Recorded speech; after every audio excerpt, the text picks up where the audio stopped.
전공의들의 병원 이탈 4주째에 접어들고 있습니다. 정부는 계속되는 의료 공백을 메우기 위해서 오늘부터 군의관과 공중보건의사를 투입하기로 했는데요. 다음 주 투입 인력을 늘리는 한편 복귀를 원하는 전공의들을 보호하기 위한 핫라인도 개통합니다.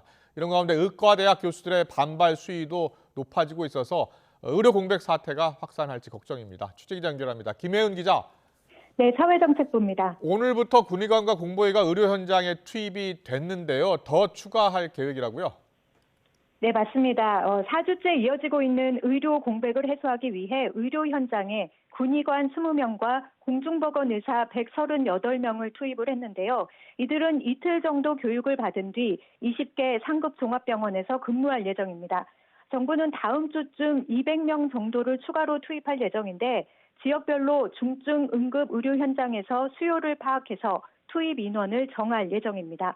보건소에서 공보위 인력이 빠지면 해당 지역에서 의료 공백이 발생할 우려도 제기되고 있는데 정부는 일단 도서 등 의료 취약 지역은 가능한 차출을 배제하고 해당 지역의 기존 의료진들을 순환 배치하는 방안을 검토하고 있습니다.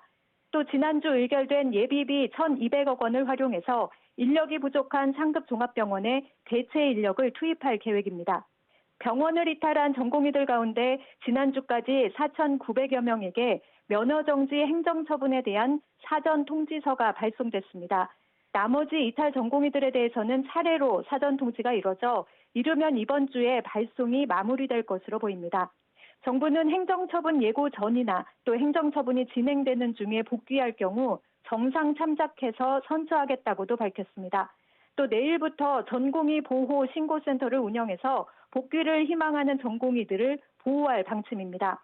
오늘 개통되는 전화나 문자 메시지로 피해 신고를 받게 되는데 집단 괴롭힘 등을 우려하는 전공의들에 대해서는 본인이 원할 경우 수련병원도 옮겨줄 방침입니다. 그런데 지금 전공의나 전임의에 이어서 의대 교수들까지 동조 움직임이 확산하는 분위기라고요. 네, 전공의들에 대한 정부의 행정처분이 본격화되면서 교수들의 반발도 이어지고 있습니다. 지난주 일부 교수들이 삭발을 감행하거나 개별적으로 공개 사직에 나서기도 했는데 전국 30여 개 의대 교수 대표들은 지난 주말 비상총회 뒤 이런 교수들의 사직 움직임이 이어질 거라고 우려했습니다. 서울의대 교수협의회 비대위는 오늘 오후 긴급총회를 열고 집단 행동 여부 등을 논의할 예정입니다. 주말 동안 교수들의 의견을 모은 결과 전공의와 의대생들을 보호하기 위해 행동에 나서야 한다는 의견이 많은 것으로 전해졌는데 반발 움직임이 구체적인 행동으로 이어질지도 주목됩니다. 이런 가운데 교수와 전문의들이 시작한 시국선언 온라인 서명에는 지금까지 6,400여 명이 동참했습니다. 이와 반대로 보건의료노조는 의사들의 진료 거부 중단과 대화를 촉구하는 범국민 서명 운동을 시작해 의사단체를 압박하고 나섰습니다.